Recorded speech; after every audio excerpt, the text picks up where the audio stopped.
ಮಂಡಿಸ್ತಾ ಇದ್ದಾರೆ ಇವತ್ತು ಅಂತ ರಾಹುಲ್ ಗಾಂಧಿಯವರು ಬಂದು ಒಂದು ಮುಕ್ಕಾಲು ಗಂಟೆ ಭಾಷಣ ಮಾಡೋದ್ರಿಂದ ಮಂಡ್ಯ ಜಿಲ್ಲೆಯ ಜನತೆಯ ಮೇಲೆ ಯಾವುದೇ ಪರಿಣಾಮ, ಕೋಲಾರದಲ್ಲೂ ಅಷ್ಟೇ ಮಂಡ್ಯದಲ್ಲೂ ಅಷ್ಟೇ ಯಾವುದೇ ರೀತಿಯ ಪರಿಣಾಮಗಳು ಬೀರೋದಿಲ್ಲ.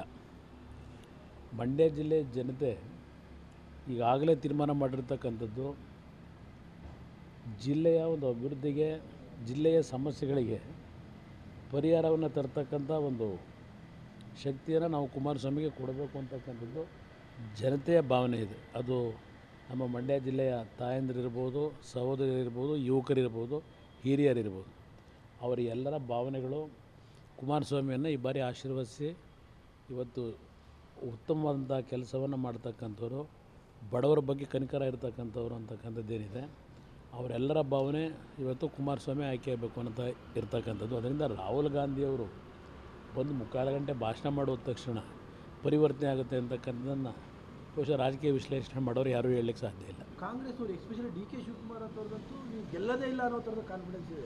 ಈಗ ನನ್ನನ್ನು ಗೆಲ್ಲಿಸ್ತಕ್ಕಂಥದ್ದು, ಸೋಲಿಸ್ತಕ್ಕಂಥದ್ದು ಮಂಡ್ಯ ಜಿಲ್ಲೆಯ ಜನರ ಕೈನಲ್ಲಿದೆ, ತಂದೆ ತಾಯಂದ್ರ ಕೈನಲ್ಲಿದೆ. ಶಿವಕುಮಾರ್ ಕೈಲಿದೆಯಾ? ನಾನು ಸೋಲಿಸೋದ್ರೆ ಹಣದ ತೈಲಿ ಇಟ್ಕೊಂಬಂದು ಮಂಡ್ಯ ಜಿಲ್ಲೆ ಜನರನ್ನು ಕೊಂಡ್ಕೊಳ್ಳಿಕ್ಕಾಗತ್ತಾ? ಆ ಹಣದ ಒಂದು ದುರಂಕಾರ ಇದೆಯಲ್ಲ, ಆ ದರ್ಪ, ಹಣದಿಂದ ಏನು ಬೇಕಾದರೂ ನಾನು ಸಾಧಿಸಬಲ್ಲೆ ಅಂತೇಳಿ ಆ ಹಿನ್ನೆಲೆಯಲ್ಲಿ ಹೇಳಿರ್ಬೋದು ಸೋಲಿಸ್ತೀವಿ ಅಂತೇಳಿ. ಆದರೆ ಮಂಡ್ಯದಲ್ಲಿ ಪರಿಸ್ಥಿತಿ ಆ ರೀತಿ ಇಲ್ಲ. ಸರ್, ಈಗ ಈ ಬೆಂಗಳೂರು ಗ್ರಾಮಾಂತರದ ಎಫೆಕ್ಟು ಅಥವಾ ಒಕ್ಕಲಿಗರ ನಾಯಕತ್ವದ ಎಫೆಕ್ಟು ಡಿ ಕೆ ಶಿವಕುಮಾರ್ ಇಷ್ಟೊಂದು ತಮ್ಮ ಮೇಲೆ ಬೀಳ್ತಾ ಇರೋದಕ್ಕೆ? ಬಟ್ ಯಾಕೋ ನನಗೆ ಕಳೆದ ಒಂದು ಮೊದಲು ಭಾಳ ಖುಷಿಯಾಗಿದ್ದರು, ತುಂಬ ಖುಷಿಯಾಗೇ ಇದ್ದರು. ಇತ್ತೀಚೆಗೆ ಒಂದು ವಾರದಿಂದ ಸ್ವಲ್ಪ ಅವರ ಭಾಷೆ, ಅವರ ಬಾಡಿ ಲ್ಯಾಂಗ್ವೇಜ್ ಭಾಳ ಬದಲಾವಣೆ ಆಗ್ತಿದೆ. ಬಹುಶಃ ಅದಕ್ಕೆ ಕಾರಣ ತಾವು ಹೇಳಿದಂಥ ರೀತಿಯಲ್ಲಿ ಬೆಂಗಳೂರು ಗ್ರಾಮಾಂತರದಲ್ಲಿ ಯಾವೊಂದು ದೊಡ್ಡ ಬದಲಾವಣೆಯನ್ನು ಜನ ಬಯಸ್ತಾ ಇದ್ದಾರೆ. ಅದನ್ನು ನೋಡಿದಾಗ ಎಲ್ಲ ಒಂದು ಆತಂಕಗಳು ಪ್ರಾರಂಭ ಆಗಿರ್ಬೋದು ಅವರ, ಅದರಿಂದ ಅವರ ಭಾಷೆಯಲ್ಲಿ ಸ್ವಲ್ಪ ಬದಲಾವಣೆಯನ್ನು ಕಾಣ್ತಾ ಇದ್ದೇವೆ.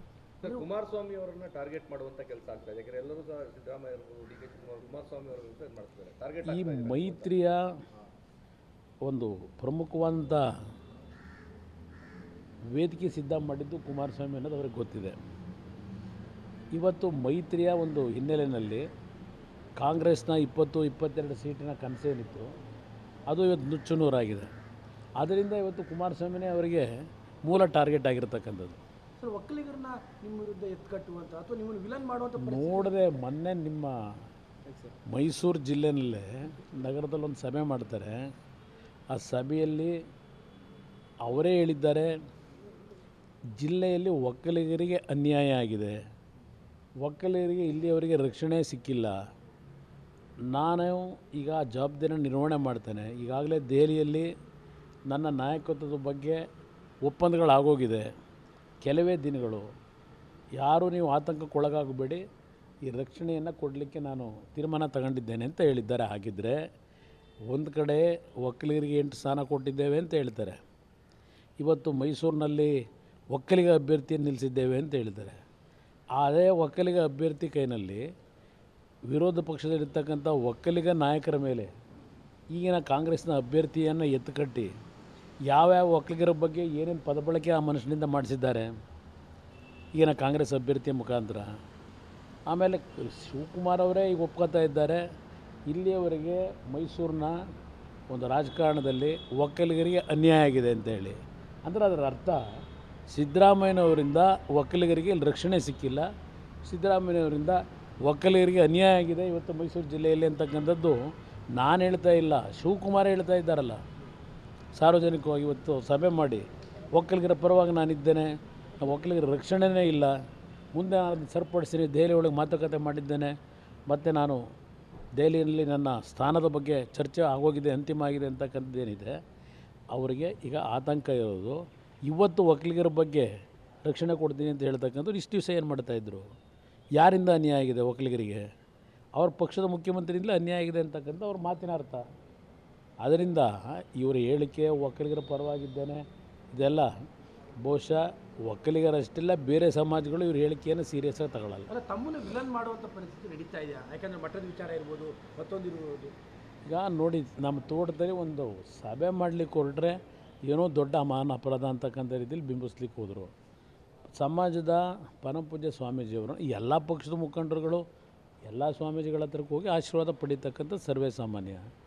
ನಾವು ಕ್ಷೇತ್ರಕ್ಕೆ ಹೋಗಿ ಪರಮಪೂಜ್ಯ ಸ್ವಾಮೀಜಿಯವರಿಂದ ಆಶೀರ್ವಾದ ಪಡೀಲಿಕ್ಕೆ ಹೋಗಿದ್ದೆ ಒಂದು ರೀತಿ ದೊಡ್ಡ ರಾಜಕೀಯ ಮಾಡ್ತಾ ಇದ್ದೇವೆ, ನಮ್ಮ ಅಪರಾಧ ಇದು ಅಂತಕ್ಕಂಥ ರೀತಿಯಲ್ಲಿ ಮಾತಾಡಿದ್ದು ನಮ್ಮ ಬಗ್ಗೆ ಮಾತಾಡಲಿ.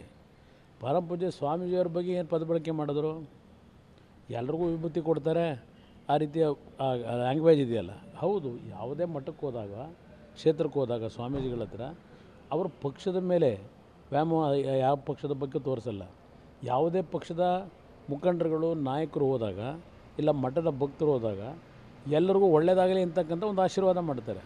ಅದು ಕಾಂಗ್ರೆಸ್ಸು ಅಂತಲ್ಲ, BJP ಅಂತಲ್ಲ, ದಳ ಅಂತಲ್ಲ, ಎಲ್ಲರಿಗೂ ಆಶೀರ್ವಾದ ಮಾಡ್ತಾರೆ. ಸರ್ವೇ ಜನ ಸುಖಿನೋ ಭವಂತು ಅಂತಕ್ಕಂಥದ್ದು ಅವ್ರದ್ದು. ಅದರಿಂದ ಅವರು ನಮ್ಮನ್ನು ಭೇಟಿ ಮಾಡಿದ್ರು ಅಂತೇಳಿ ಪರಮಪೂಜ್ಯ ಸ್ವಾಮೀಜಿಯವ್ರ ಬಗ್ಗೆನೇ ಅವರ ಕೆಲವು ಮಾತುಗಳೇನಿದೆಯಲ್ಲ ಆ ಹಿಡಿತ ಕಳ್ಕೊತಾ ಇದ್ದಾರೆ. ಸರ್, ಈಗ ಒಕ್ಕಲಿಗರ ಅನ್ಯಾಯ ಆಗ್ತಾ ಇದೆ ಅಂದರೆ ಅನ್ಯಾಯ ಆಗ್ತಾ ಇದೆ ಅಂತ ತಮ್ಗೆ ಅನ್ಸುತ್ತಾ ಸರ್? ಮೈಸೂರು ಭಾಗದಲ್ಲಿ ಒಕ್ಕಲಿಗರ ಅನ್ಯಾಯ ಆಗ್ತಾ ಇದೆ ಅಂತ ಈಗ ನನ್ನ ಮಟ್ಟಿಗೆ ಹೇಳೋದಾದ್ರೆ ಬಹುಶಃ ಕಳೆದ 25-30 ವರ್ಷದಲ್ಲಿ ಇಲ್ಲಿ ರಾಜಕಾರಣದಲ್ಲಿ ಏನೇನಾಗಿದೆ ಅಂತಕ್ಕಂಥದ್ದು ಇತಿಹಾಸ ಇದೆ. ಸಿದ್ದರಾಮಯ್ಯನವರ ನಾಯಕತ್ವದಲ್ಲಿ ಕಾಂಗ್ರೆಸ್ ಪಕ್ಷದಲ್ಲೇ ಇದ್ದಂಥವ್ರು ಇರ್ಬೋದು, ಸಿದ್ದರಾಮಯ್ಯ ನಮ್ಮ ಪಕ್ಷದಲ್ಲಿ ಇದ್ದಾಗಲೂ.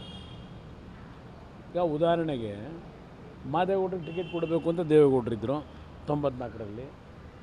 ಅವತ್ತು ಯಾವ ರೀತಿ ವಿರೋಧ ವ್ಯಕ್ತಪಡಿಸಿದ್ರು. ನಮ್ಮ ಪಕ್ಷದಿಂದಲೇ ಅವ್ರು ಸಿದ್ದರಾಮಯ್ಯನವರು ಈಗ ಒಕ್ಕಲಿಗರ ಬಗ್ಗೆ ಅನುಕಂಪ ತೋರಿಸ್ತಾವ್ರೆ. ಅವ್ರ ನಿಜವಾದ ಅವರ ಬದುಕಿನ ರಾಜಕೀಯ ಜೀವನದಲ್ಲಿ ಎಂದೂ ಸಹ ಬೇರೆ ಸಮಾಜಗಳ ಏಳಿಗೆಯನ್ನು ಸಹಿಸ್ತಾರಲ್ಲ. ನನಗಾದಂಥ ಅನುಭವವೇ ಹೇಳೋದಾದರೆ ಬೇರೆದಲ್ಲ. ನಮ್ಮ ಪಕ್ಷದಲ್ಲಿ ಯಾವ ಥರ ನಡ್ಕೊಂಡಿದ್ದಾರೆ ಇದ್ದಾಗ ಈಗ ಕಾಂಗ್ರೆಸ್ನಲ್ಲಿ ಯಾವ ರೀತಿ ನಡೆದಿದ್ದಾರೆ. ನಮ್ಮ ಒಕ್ಕಲಿಗರ ಸಮಾಜ ಬಿಟ್ಟುಬಿಡಿ, ಅವ್ರು ಮುಖ್ಯಮಂತ್ರಿ ಆಗೋದಕ್ಕೆ ಎಲ್ಲಿ ಅಡಚಣೆ ಆಗುತ್ತೋ ಅಂತೇಳಿ ಇವತ್ತು ದಲಿತರ ಓಟ್ನ ಇವತ್ತು ದಲಿತರೆಲ್ಲ ಒಂದಾಗಬೇಕು, ಸಂವಿಧಾನ ಉಳಿಸ್ಬೇಕು ಅಂತ ಭಾಷಣ ಮಾಡ್ತಾರಲ್ಲ ಇದೇ ಸಿದ್ದರಾಮಯ್ಯನವರು. ಕೊರಟಗೆರೆಯಲ್ಲಿ 2013 ಚುನಾವಣೆ ಪರಮೇಶ್ವರ್ ಸೋಲಿಸಿದ್ದು ಯಾರು? ಸಂವಿಧಾನ ಉಳಿಸಬೇಕು, ದಲಿತರು ಉಳಿಸಬೇಕು ಅಂತ ಭಾಷಣ ಮಾಡೋ ಸಿದ್ದರಾಮಯ್ಯನವರೇ ಅಲ್ವೇ? ಎಲ್ಲರಿಗೂ ಗೊತ್ತಿರೋ ವಿಚಾರ. ಖರ್ಗೆ ಅವ್ರನ್ನ ಕರ್ನಾಟಕ ಖಾಲಿ ಮಾಡದಿದ್ದರೆ ನಾನು BJPಗೆ ಸೇರ್ತೀನಿ ಅಂತೇಳಿ ಲೀಡರ್ಶಿಪ್ ಕೊಡದೇ ಇದ್ದರೆ BJPಗೆ ಹೋಗ್ತೀನಿ ಅಂತೇಳಿ ಕಾಂಗ್ರೆಸ್ ನಾಯಕರನ್ನ ಥ್ರೆಟ್ ಮಾಡಿದವರು ಯಾರು? ಅದರಿಂದ ಇಲ್ಲಿ ಯಾವುದೇ ಸಮಾಜಕ್ಕೆ ರಕ್ಷಣೆ ದೊರಕಿಲ್ಲ ಸಿದ್ದರಾಮಯ್ಯರಿಂದ. ಸುಮ್ಮನೆ ಮಾತನಾಡ್ತಾರೆ. ಸರ್, ಇದೇನು ಲೋಕಸಭಾ ಚುನಾವಣೆನ ಅಥವಾ ಒಕ್ಕಲಿಗ ನಾಯಕತ್ವ ಯಾರು ಅನ್ನೋ ಚುನಾವಣೆನ ಅಂತ? ಅಲ್ಲ, ಅವರು ಕಾಂಗ್ರೆಸ್ನವರು ಅಲ್ಲಿಗೆ ಲಿಮಿಟ್ ಮಾಡ್ಕೊಳ್ಳೋಕೆ ಹೊರಟಿದ್ದಾರೆ. ಈ ಬಾರಿ ಹಳೆ ಕರ್ನಾಟಕದಲ್ಲಿ ಏನೇನು ಮೊದಲನೇ ಹಂತದಲ್ಲಿ 14 ಕ್ಷೇತ್ರಗಳಲ್ಲಿ ಚುನಾವಣೆ ಇದೆ. ದಕ್ಷಿಣ ಕನ್ನಡ, ಉಡುಪಿ ಜಿಲ್ಲೆ ಬಿಟ್ಟರು ಚಿಕ್ಕಮಗಳೂರು ಭಾಗದಲ್ಲಿ ಸ್ವಲ್ಪ ಒಕ್ಕಲಿಗ ಇದ್ದೇವೆ ನಾವು, ಚಿಕ್ಕಮಗಳೂರು ಭಾಗದಲ್ಲಿ.